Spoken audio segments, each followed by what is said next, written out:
저희 집사람이 지난주에 일회용품 그 컵을 사용하면서 너무 그 컵을 한 번 쓰고 버리기가 너무 아깝다고 하는 것을 굉장히 강조를 하더라고요.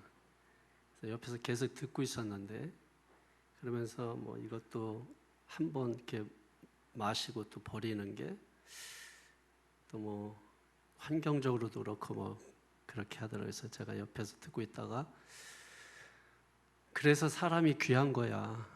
60년, 70년 쓰고도 안 버리잖아. 그래서 사람이 귀한 거라고. 그걸 깨달으라고 일회용품이 있는 거라고. 아까운 것만 생각하지 말고, 사람은 보라고, 실수하고 잘못해도 또 쓰고 또 쓰고 또 쓰고 또 쓰고 또 쓰고 또 쓰고, 언제까지? 계속 죽을 때까지 계속 기회를 주시잖아요. 저는 그래서 일회용품 버리는 게 아깝지 않아요. 왜냐하면 버리는 거를 통해서 더 소중한 가치를 깨닫게 되기 때문에, 버릴 때마다 더 높은 가치, 더 귀한 가치, 내가 이렇게 귀한 존재구나. 철학적으로는 사람이 귀함을 이런 식으로 표현하더라고요. 한 사람이 태어나면 한 세계가 시작되고 한 사람이 죽으면 한 세계가 닫힌다. 그만큼 사람이 귀한 존재라고 하는 거예요. 성경적으로는 사람이 귀한 존재가 뭐예요? 하나님의 형상을 닮았기 때문이다. 하나님의 형상을 닮았기 때문에 사람이 귀하다. 사실 그거 빼버리면 사실 사람이 정말 귀할까? 정말 여러분이 늘 보면서, 또 부부 간에, 또 부모와 자식 간에, 이웃과 이웃 간에 서로 보면서 참 볼 때마다 참 존귀하십니다. 참 존귀합니다. 이렇게 경탄하면서 보시는 분 계신가요? 희한하게 보는 건 아니고, 참 신기하다, 이 인간 참 신기하다, 이렇게 보는 건 아니고 신비하게 보는, 신비하게,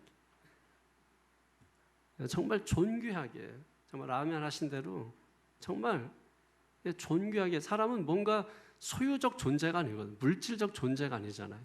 그 존재로서의 존재, 그 가치를 아는 거예요. 존재의 가치.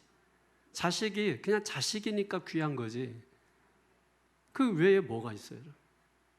그러니까 아프지만 말았으면 좋겠고, 몸만 건강했으면 좋겠고, 그 나머지는 알아서 할 일이고, 그죠? 거기서부터 출발하는 거 아니에요. 근데 살면서 욕심이 들어가고 탐욕이 들어가면서 자식을 바라보는 것도 시선이 바뀌고 달라지는 거예요. 그죠? 바라보면서 세상이 그렇게 우리를 만드는 거예요. 세상에서 살다 보니까 세상의 가치와 세상의 정신이 우리 안에 들어오는 거죠. 그러다 보니까 나도 모르는 사이에 내가 언제 이 아이를 이렇게밖에 바라보지 못했나? 그죠? 왜 사람들을 왜 내가 이렇게밖에 생각하지 못하나? 뭐 이런 생각들을 하게 되는 것입니다. 그런 말씀 듣기 전에 먼저 우리가 우리의 그 귀함을 아는, 내가 귀한 만큼 상대도 귀한 것을 아는 성숙한 그런 사람들이 되어지기를 바라겠습니다. 성숙이라는 게 다른 게 아니에요. 성숙, 한마디로 말하면 그 사람 옆에 있어주는 게 성숙이에요. 그 사람이 힘들 때, 그 사람이 고통스러울 때 그 옆에 있어주는 게, 그게 성숙이에요. 다른 게 아니에요. 성숙한 성도들, 귀함을 아는 성도들 되시기를 주의 이름으로 축원합니다. 오늘 성경은 역시 마찬가지로 지혜가 제일이다 이렇게 말합니다. 본문 7절 한번 볼까요? 시작. 지혜가 제일이니 지혜를 얻으라. 네가 얻은 모든 것을 가지고 명철을 얻을지니라. 아멘. 지혜가 제일이다. 지혜가 으뜸이다. 지혜가 최고다. 지혜가 최상의 것이다. 지혜가 첫 번째다. 이것을 강조하고 있는 것입니다. 그러므로 지혜를 뭐예요? 얻어라. 지혜가 으뜸이고 최고고 최상의 것이니까 이 지혜를 얻어라. 여기 얻어라, 이 표현은 돈을 주고 사라는 거예요. 그래서 내게 있는 모든 것을 팔아서라도 명철을 얻을지니라 이렇게 말씀하고 있습니다. 명철과 지혜 다 같은 의미죠. 지금 이렇게 말씀하시는 그 이유가 뭘까요? 지혜의 가치를 부모가 알아서 그것을 자녀들에게 가르치라는 것입니다. 가르치기 위해서는 먼저 알아야 되잖아요. 그러니까 듣는 게 먼저예요. 그래서 잘 듣는 게 먼저입니다. 자녀들이 지혜가 제일이고 으뜸이고 최고라는 것, 이걸 알고 살게 하라는 거예요. 그게 부모의 사명이라는 거예요. 그래서 여러분, 자녀 교육의 1차적인 책임은 누구에게 있다? 부모에게 있다라는 거예요. 신앙 교육의 가장 중요한 역할 누가 한다? 부모가 감당하는 겁니다. 지혜를 전달하는 그런 세대는 부모 세대가 되어야 되는 거예요. 그래서 저는 다른 교회에서는 다음 세대를 강조하는 걸 여러분 많이 들었을 거예요. 근데 우리 교회에서는 다음 세대가 중요하지만 그 다음 세대가 있게 하기 위해서는 부모 세대가 중요하다 하는 것을 강조하는 것입니다.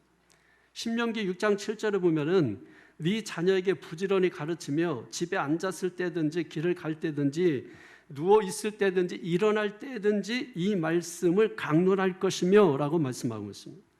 그 부모는 계속해서 반복해서 자녀들을 가르치라 이렇게 말씀하는 거예요. 다윗도, 오늘 이 잠언을 기록한 사람은 솔로몬이죠. 솔로몬의 아버지가 다윗입니다. 다윗도 그 아들 솔로몬에게 말씀을 이렇게 가르쳤어요. 열왕기상 2장 3절에 보면 네 하나님 여호와의 명령을 지켜 그 길로 행하여 그 법률과 계명과 율례와 증거를 모세 율법에 기록된 대로 지키라. 그러면 네가 무엇을 하든지 어디로 가든지 형통할지라. 아멘. 부모가 영적 교사가 되어야 한다는 거죠.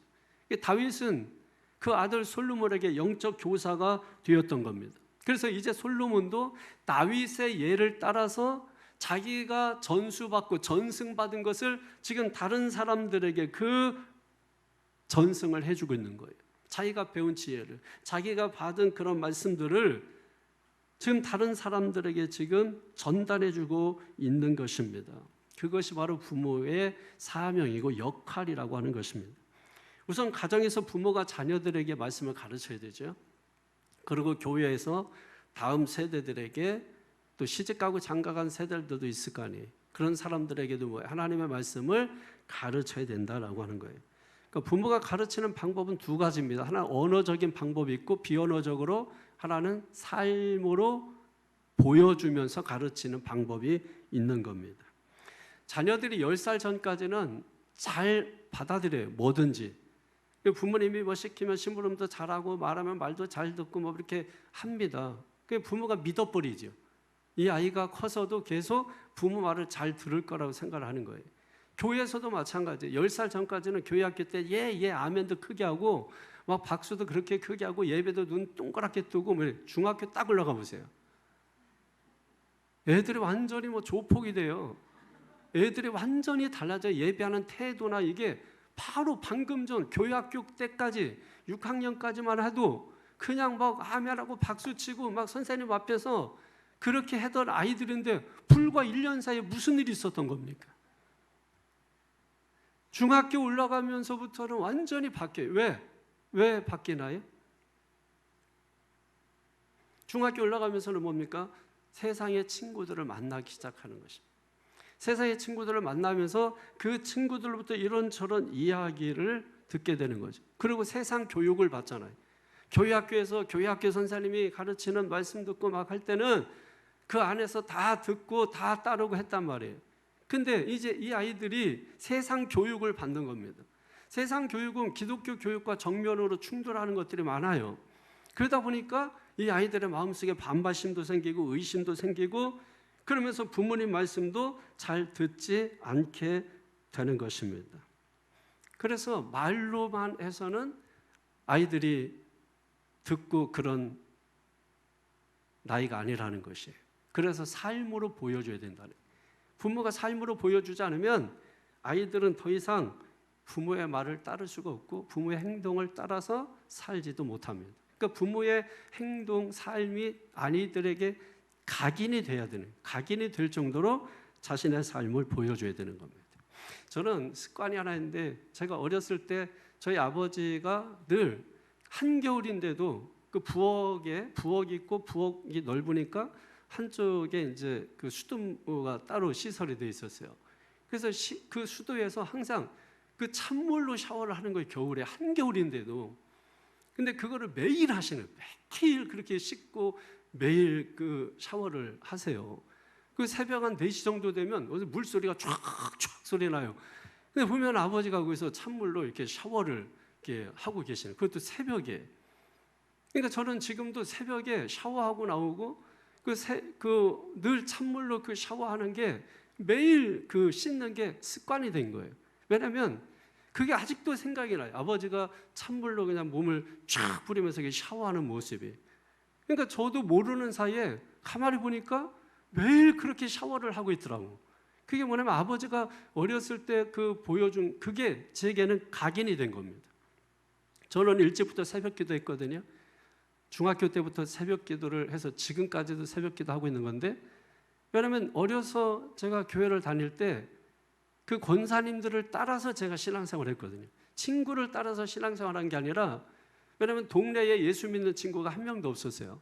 그래서 권사님들, 나이 드신 권사님들 따라서 교회 가고 권사님들 따라서 교회 생활을 했단 말이에요.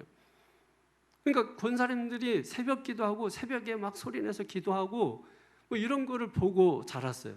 그러니까 중학교 때부터 그 새벽에 나가면 소리 높여서 기도하고 막 하는 게 훈련이 돼버린, 각인이 돼버린 거죠.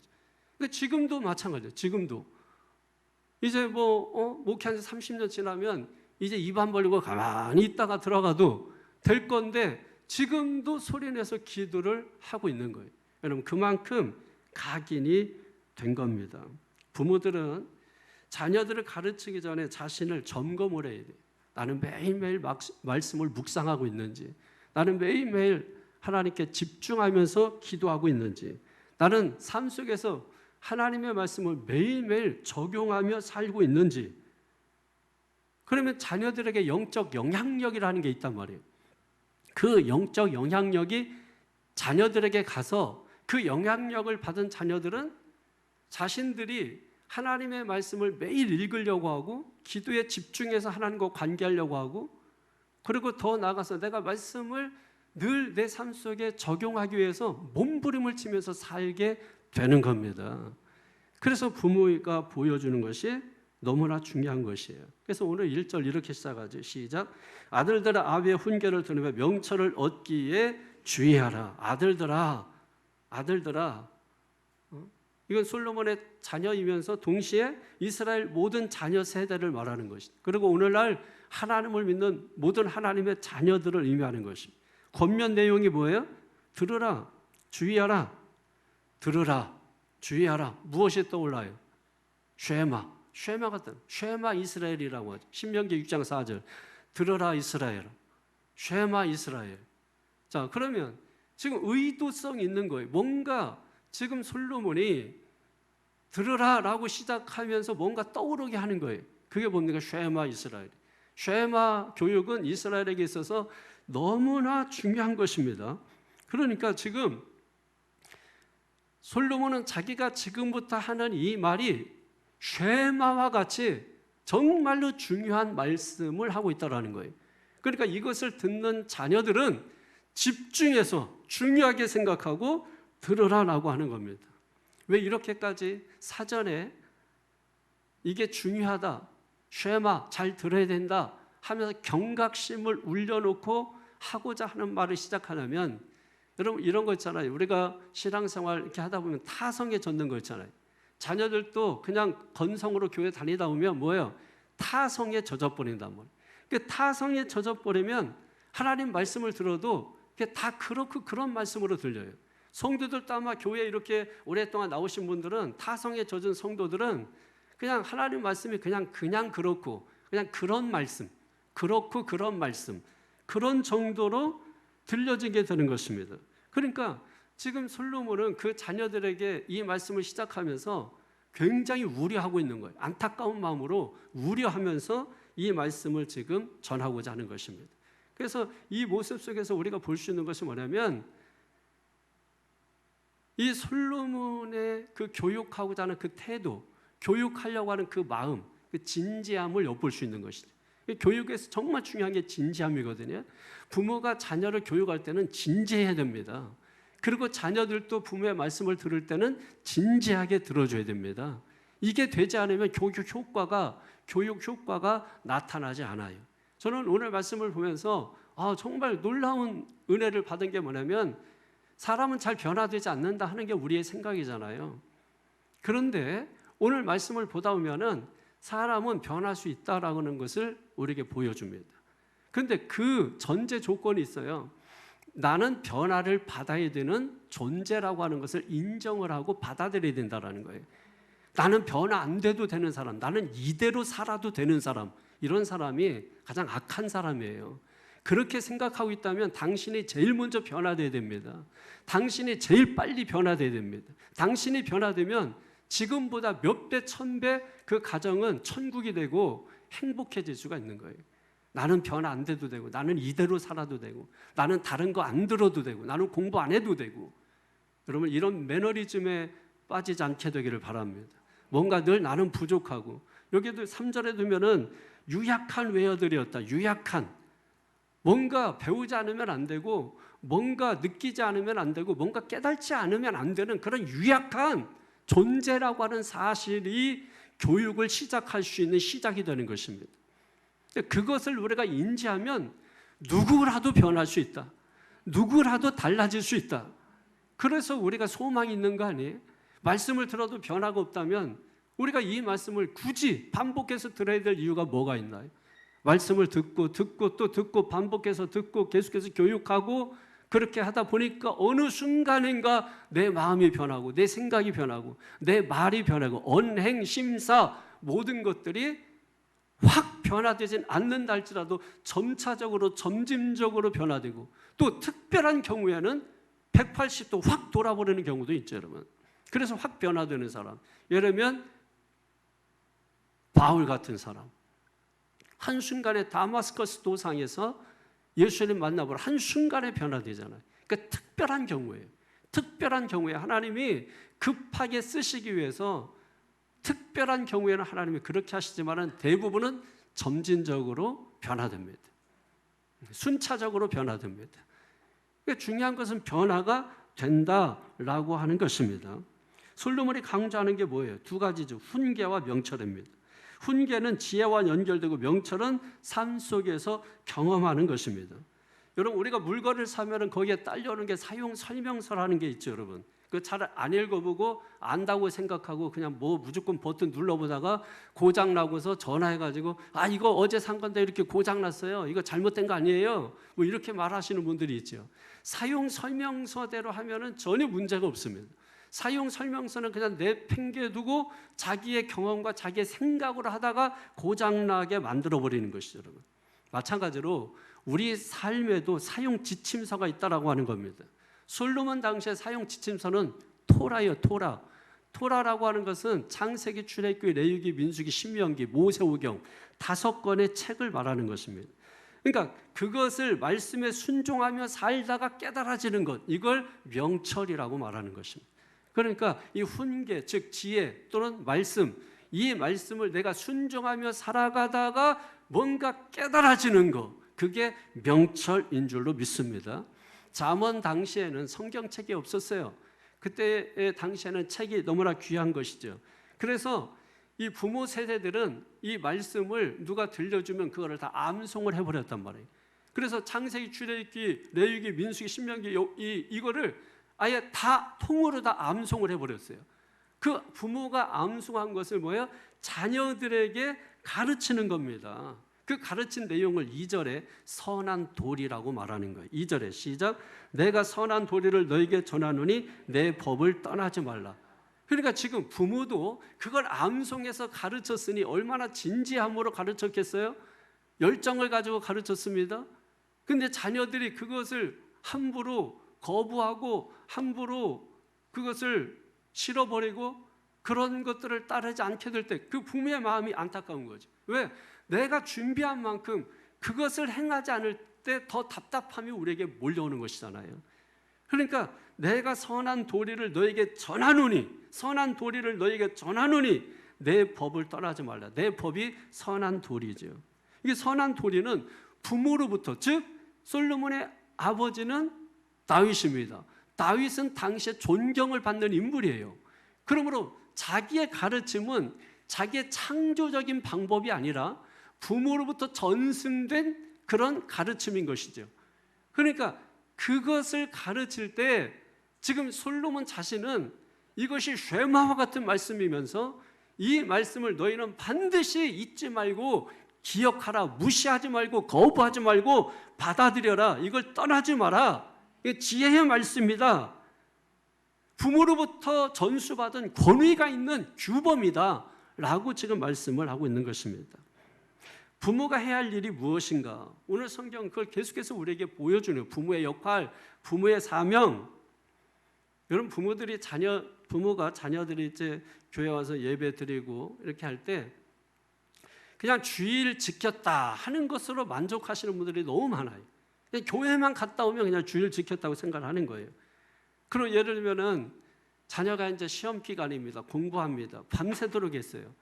토요일 날 밤새도록 했어요. 이제 주일입니다. 근데 애가 깨어나질 않아요. 계속 자고 있어요. 근데 부모가 얘가 잠도 안 자고 밤새도록 공부한 걸 알아요. 그걸 바라보는 부모의 마음이 안타깝겠죠. 그죠? 그거는 부모의 심정이에요. 그대로 자게 내버려두면 여러분은 훈계와 교육을 하지 않는 겁니다. 그 아이가 피곤한지 뻔히 우리가 알지만은 그러나 훈계와 교육을 한다라고 하는 것은 뭐예요? 그 다음부터는 교육이 되는 겁니다. 일어나, 주일이야, 교회 가야지. 안타깝지만 아프지만 아이가 여러분 몸부림칠 거 아니에요. 못 일어난다고, 피곤하다고. 이게 시리아 뭐 비슷한 발음을 한 것 같아요, 제가. 얘가 반응을 한 거예요. 그래서 갑자기 누가 설교 또 하나 했어요. 어디까지 얘기했지? 피곤하고 여러분 그 마음 다 이해한다니까. 그러나 훈계를 해야 하잖아. 교육을 해야 하잖아. 그때부터는 이제 진짜 부모가 되는지 아니면 가짜 부모가 되는지 결정이 나는 겁니다. 아이의 편을 들어주게 되면 그래서 오늘만 쉬어라, 오늘만 자라 이렇게 하면 아이를 망치는 거예요. 뭐를? 영혼을 망치는 겁니다. 그러나 그럼에도 불구하고 일어나라고, 너 이런 식으로 할 거면 차라리 공부를 하지 말라고, 이러면 안 돼요. 그래도 깨워서 일어나서 오늘 주일이니까 그래도 네 할 일을 하라고 힘들지만 어렵지만 깨워서 교회를 가게 하는 거예요. 그게 교육이에요, 여러분. 여러분 누군들 안타깝지 않겠어요? 다 안타깝죠, 여러분. 그런 걸 너무나 당연한 것으로 여기면 안 돼요.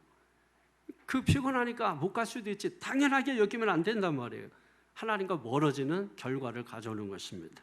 그래서 반드시 훈계와 가르침이 있어야 한다. 내 법을 떠나지 말게 하라 라고 말씀하는 거예요. 3절 4절 보십시오. 시작. 나도 내 아버지에게 아들이었으며 내 어머니 보기에 유약한 외아들이었노라. 아버지가 내게 가르쳐 이르기를 내 말을 네 마음에 두라, 내 명령을 지키라, 그래야면 살리라. 아멘. 솔로몬도 과거에는 나 자신도 부모의 자식이었다라는 거예요. 부모의 자식. 그 솔로몬의 아버지가 누구죠? 다윗. 어머니가 누구죠? 밧세바. 그러니까 솔로몬 지금 자신도 자녀들에게 가르치고 있었지만 자기가 부모 이전에 자기는 부모의 자식이었다라는 것이죠. 그래서 자기도 부모로부터 교육을 받았고 그 예로서 자기가 지금 자식을 전승받은 것을 가르치고 있다라는 거예요. 그러니까 저와 여러분들도 지금은 우리가 가르침을 받고 있지만 미래에는 우리는 전승자가 되어야 된다라고 하는 것이죠. 그런데 이해할 수 없는 게 뭐냐면 외아들이라는 말입니다. 외아들, 다윗에게 외아들이 솔로몬이. 다윗은 여러분 아내가 많아요. 아내가 많다 보니까 뭐예요? 자식도 당연히 많겠죠. 19명. 19명 자녀 중에 솔로몬이 10번째 자녀입니다. 근데 왜 외아들이라고 했을까요? 그리고 밧세바를 보더라도 4명의 아들이 있었어요. 근데 그 중에 4번째 아들이 솔로몬입니다. 그런데 외아들이래. 왜 외아들이라고 이렇게 말씀하고 있을까요, 여러분?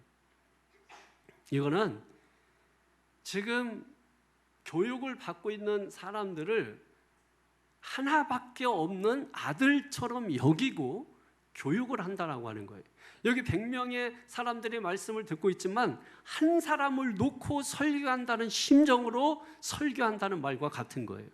그러니까 이 교육하는 사람의 태도, 자세, 이게 얼마나 중요한 것인가를 지금 보여주고 있는 것이죠.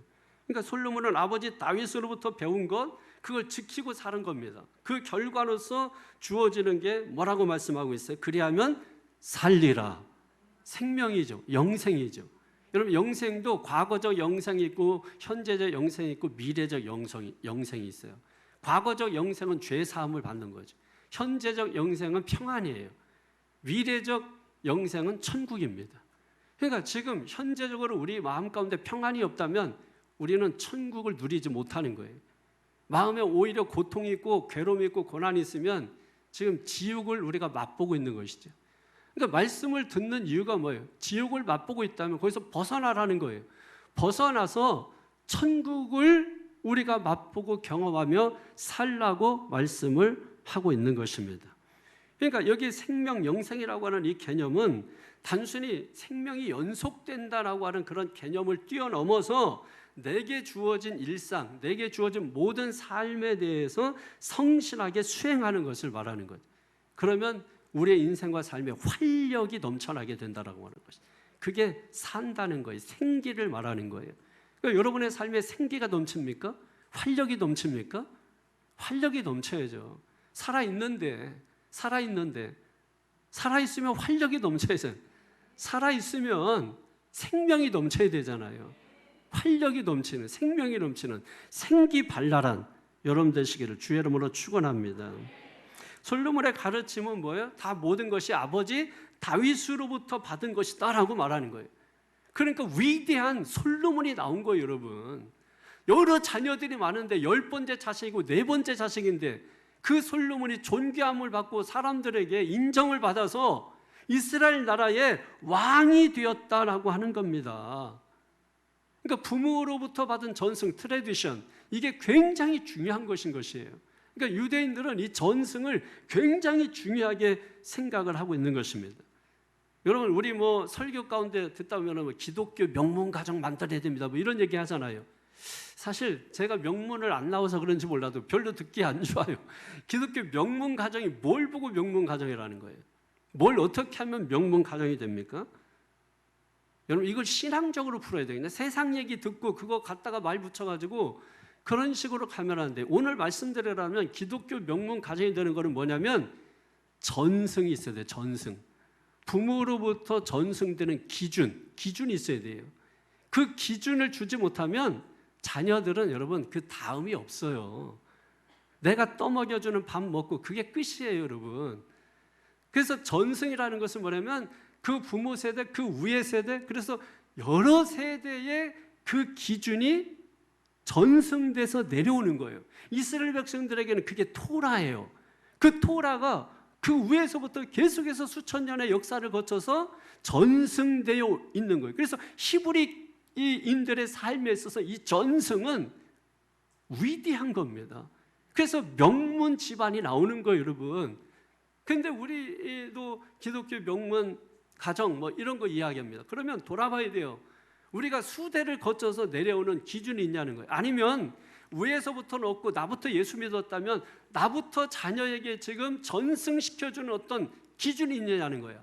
기준이 없게 되면 잘 살아도 그만, 못 살아도 허망한 거예요, 여러분. 잘 살아도. 못 살아도 왜? 기준이 없기 때문에.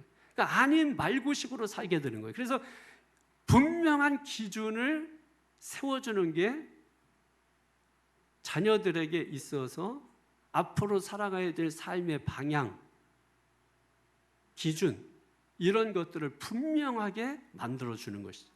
근데 먹고 살자고 바빠가지고 그런 걸 해주지 못했다. 여러분, 심각하게 문제 있는 거예요.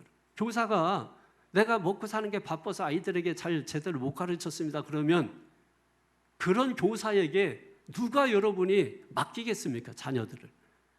부모도 마찬가지예요. 자식을 선물로 받은 겁니다. 그 자식에게 분명한 삶의 기준을 여러분들이 보여줘야 돼요.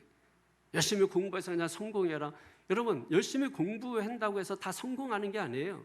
열심히 노력한다고 해서 다 돈 잘 버는 게 아니에요, 여러분. 우리 자꾸 뭔가 속고 사는 것 같아요. 진짜 천국은 소유에 있지 않아요. 그 존재에 있단 말이에요. 존재에. 그래서 과거 철학자들이 전부 행복을 다 주창한단 말이에요. 공자, 노자 뭐 다 할 것 없이 전부 행복론자들이에요. 그래서 흥생흥사로 사는 노자 같은 경우는 우리는 폼생폼사지만 노자는 흥생흥사예요. 그러니까 모든 게 다 흥이에요. 장례식장 갈 때만 노래를 부르지 않고 그 나머지는 항상 노래. 노래가 너무 좋으니까 노래를 하다 보면 밥 먹는 것도 잊어버리고 잠자는 것도 잊어버리고 자기가 할 일도 잊어버리고 할 만큼 좋아한 거예요. 우리가 예배에 목숨 건다? 그게 무슨 말이에요? 말만 구호처럼 외치는 거 제가 제일 싫어하는 거 알죠, 여러분? 구호처럼 외치는 거. 그게 뭐예요? 밥 먹는 것도 잊어버리고 예배 드린다는 거예요. 배고픈 것도 잊어버리고 예배 드린다는 거예요. 그런 인생들이 추구한 그 삶의 마지막이 뭔지 아세요? 행복이에요. 아, 인간은 존재로서 행복한 것이구나. 존재를 찬양하는 거예요. 그런데 사람이 이 물질 만능주의가 되면서 모든 걸 물질로 평가하기 시작한 거예요. 가진 자와 못 가진 자, 있는 자와 없는 자, 배운 자와 못 배운 자, 뭐 전부 이런 거를 약육강시의 논리, 또 적자생존의 논리 이런 것들로 전부 인간을 평가하기 시작한 겁니다. 그러니까 존재는 없어졌어요. 그러니까 힘이 있는 자가 정의예요. 그러니까 그들이 뭘 말해도 사람들은 거기에 그냥 따라가는 것입니다. 그래서 나온 게 팬덤 정치라는 이런 것들이 나온 것이고요. 그러니까 이게 지금 우리 사회가 정상이냐는 거죠. 지금 정상으로 가고 있느냐는 거죠. 왜 이렇게 됐을까요? 기준이 없는 거예요. 뚜렷한 기준이 없는 거예요. 내가 붙들고 살 수 있는 기준이 없는 거예요. 어느 방향으로 가야 될지 그 기준이 없는 거예요. 기독교 명문가정 다른 거 아닙니다. 기준이 명확한 겁니다. 예를 들면 주일 성수하라, 11조하라, 예배에 목숨 걸라, 예배는 본교회에서 이런 게 대를 이어서 내려와야 되는 거예요. 이런 게 대를 이어서 가르쳐지고 그래서 자녀들도 그걸 배워서 또 자기 자녀들에게 전승받은 대로 전승하는 거, 미래의 전승자가 되는 거, 그게 기독교 명문 가정이라는 것입니다. 그거 안 하면서 무슨 말만 그냥 멋있는 거 갖다 붙여가지고 그러면 다 명문 가정 되는 거냐? 절대로 그렇지 않다라고 하는 것입니다. 말씀이라는 기준을 명확히 주어야 되는 거예요. 말씀이 우리의 삶의 중심, 방향, 기준이 되기 때문입니다. 그래서 부모는 자녀들에게 방향과 삶의 기준, 중심이 되는 말씀을 가르쳐야 된다라고 하는 거예요. 이게 없으면 자기 소견에 옳은 대로 사는 거예요. 하고 싶으면 하고, 하기 싫으면 안 하고. 그래서 하기 싫은 거 시키면 막 화내고 짜증내고 부모도 안 보여요. 이게 무슨 여러분 가정이에요. 여기에 무슨 천국이 있어요. 부모가 자녀들에게 뭔가 가르치기 전에 뭔가 들을 수 있는 자세를 가르쳐야 됩니다. 그래서 제가 예배 드릴 때도 왜 아이들도 그렇고 듣는 것만 해도 감사하잖아요. 그러나 거기에서 끝나지 않고 듣는 태도, 자세 이런 게 더 중요하다 이렇게 가르치는 그 이유가 무엇입니까, 여러분? 어렸을 적부터 그걸 배우지 않으면 커서 못 배웁니다. 어렸을 적부터 가르쳐야 돼요. 세상에 영향을 주기 전부터 가르쳐야 됩니다. 세상에 영향을 받기 시작하면 끝이에요. 그래서 초등학교 때까지는 잘하는데 중등부 올라가면서부터 세상 영향받고 친구 영향받고 친구 따라 강남 가다 보니까 여러분 더 이상 말을 듣지 않는 겁니다. 하나님께서 이스라엘 백성들을 출애굽 시켰어요. 목적은 가나안 땅에 입국하는 겁니다. 그런데 하나님이 이스라엘 백성들에게 율법을 어디에서 주셨냐면 출애굽에서 첫 번째 도달한 시내산에서 율법을 주십니다. 그리고 그 율법을 언제부터 그걸 활용하게 하느냐? 그 다음 광야 생활이 펼쳐지는데 광야 생활할 때부터 하나님의 율법을 배우고 가르치고 순종하는 법을 가르치는 것입니다.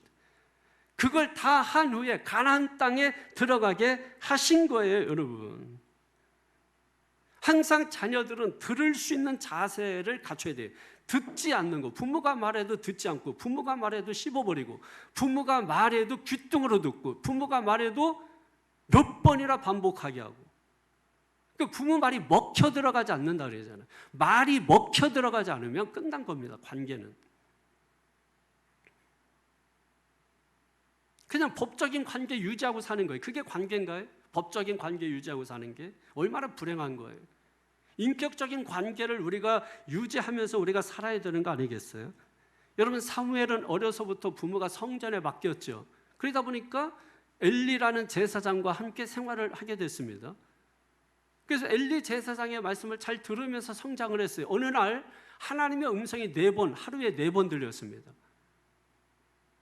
그 한참 깊은 잠에 들었어요. 사무엘아, 사무엘아 부릅니다. 그때 사무엘은 그게 하나님의 음성이라는 걸 몰랐죠. 스승의 음성으로 아는 겁니다. 그러나 자다가도 왜요? 하고 스승님 하고 나갔어요. 또 들렸습니다. 왜요? 하고 또 나갑니다. 또 들렸습니다. 왜요? 하고 나갔습니다. 그때 엘리가 깨달은 겁니다. 엘리가 깨달은 겁니다. 내가 아니라 하나님이 부르셨나 보다. 4번째, 하나님의 음성을 직접 듣게 되는 거죠. 여러분, 듣는 게 너무나 중요한 것이거든요. 그래서 이스라엘의 교육은 쉐마 이스라엘, 들으라 이스라엘. 믿습니까? 듣는 게 중요한. 그래서 교회 나와서 여러분, 말씀을 듣는 게 중요하고 들을 때 자세와 태도가 중요하다. 어떻게 알아? 집중해서 마음을 다해서 들어라. 오늘 성경을 우리에게 가르쳐주고 있는 것입니다. 자녀들과 함께 기도하시기를 바랍니다. 여러분, 부모가 자녀를 위해서 기도하는 거 많죠, 여러분. 그런데 중요한 거는요, 자녀가 부모를 위해서 기도하게 돼요. 저는 우리 아이들에게 이렇게 특별한 경우에 식사를 같이 하게 될 때 아이들에게 대표 기도를 시킵니다. 여러분, 제 생일이다 그러면 자녀들에게 시킵니다. 그러면 자녀들이 누구를 위해서 기도할까요? 부모를 위해서 기도하죠. 그러니까 이런 것들을 여러분이 어떤 계기가 됐든 계기가 되면 교육할 수 있는 기회를 부모들이 포착을 해서 그때 놓치지 말고 여러분들의 기회를 봐야 되는 거예요. 그래서 항상 교육은 때와 장소가 중요하거든요. 그 때와 장소를 안 가리면 교육이 안 돼요. 그 때와 장소가 그래서 중요한 거예요.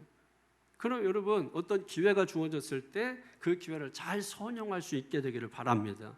그리고 주일 설교 듣고, 그리고 같이 듣는 게 그래서 중요한 게, 듣고서 들은 것으로 말고 오늘 말씀 듣고 너는 어떤 것을 깨달았니? 하고서 피드백을 여러분들이 들어줄 수 있어야 돼요.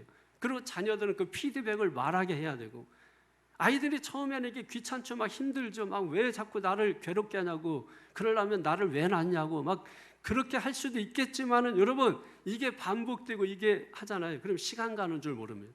야, 이제 오늘은 그만하고 이제 좀 잠자고 내일 다시 해야 돼. 1시간, 2시간, 3시간 그냥 금방 지나가 버려요. 아이도 진지해집니다. 진지해지면서 자기의 삶의 아픔, 자기의 고통, 자기의 삶의 문제를 내놓고 나누게 되는 것이죠. 이게 여러분 자연스러운 것이에요. 자연스럽게 이루어지는 것입니다.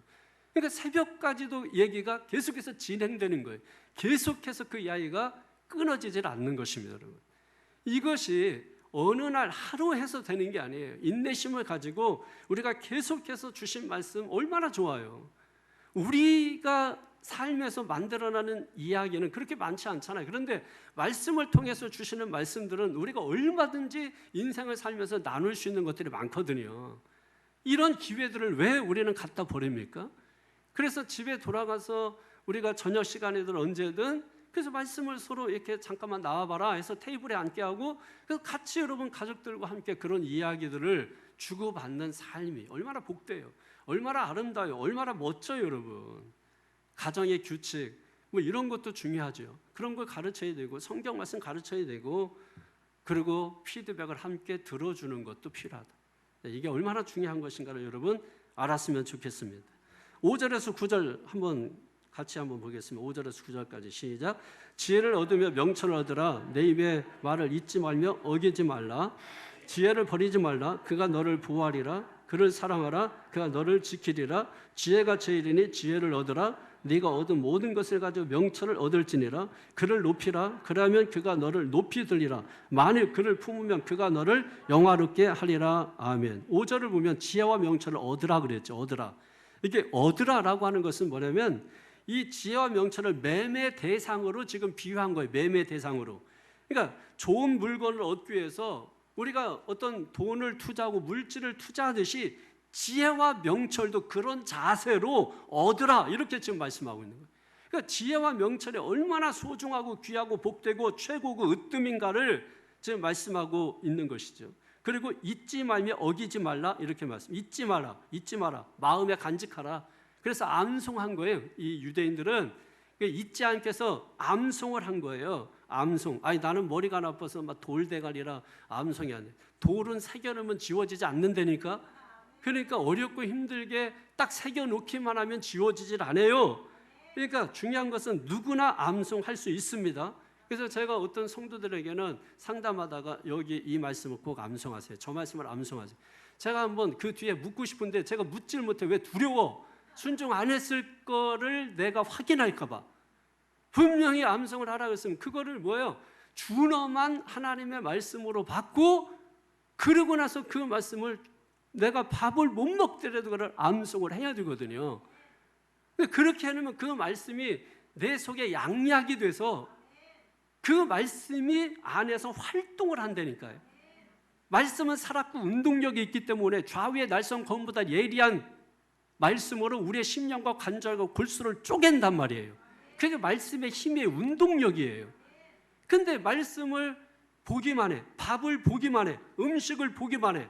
여러분 몸에 어떤 효과가 나타나요? 오히려 갈증만 더하지 않을까요? 오히려 배고픔만 더 커지지 않을까요? 한 숟갈의 밥이라도 먹어야 양식이 돼서 그게 내 몸에 보약이 되고 양약이 돼야 되지 않겠습니까, 여러분? 밥이 보약입니다. 밥이 보약입니다. 그래서 성경에 하나님 말씀을 밥이라고 말씀하세요. 밥이라고. 할렐루야. 사람이 떡으로만 살 것이 아니고 하나님의 입으로 나오는 말씀으로 살 것이니라. 할렐루야. 그래서 지혜를 버리지 마라. 그가 너를 보호하리라. 그를 사랑하라. 그가 너를 지키리라. 지혜가 제일이니 으뜸이니 최고니 지혜를 얻으라. 네가 얻은 모든 것 가지고 명철을 얻을 것이다. 그를 높여라. 그러면 그가 너를 높이 들어주리라. 믿습니까? 우리의 신분 상승을 해주시든 어떻게든 내 수준보다 더 높여주실 것을 믿으시기를 바랍니다. 지혜를 품으라. 그러면 너를 영화롭게 하리라. 할렐루야. 우리를 존귀하게 한다는 거예요. 여러분 지혜로운 자들 존귀하게. 여러분 고대 철학자들 있지 않습니까? 현대 철학자들도 있지만 고대 철학자들면은 다 성인 대접받고 존귀하게 취급을 받잖아요. 여러분 그분들이 그렇게 그 존귀하게 대접을 받는 이유가 뭐예요? 많은 걸 소유해서 그런 거 아니죠, 여러분.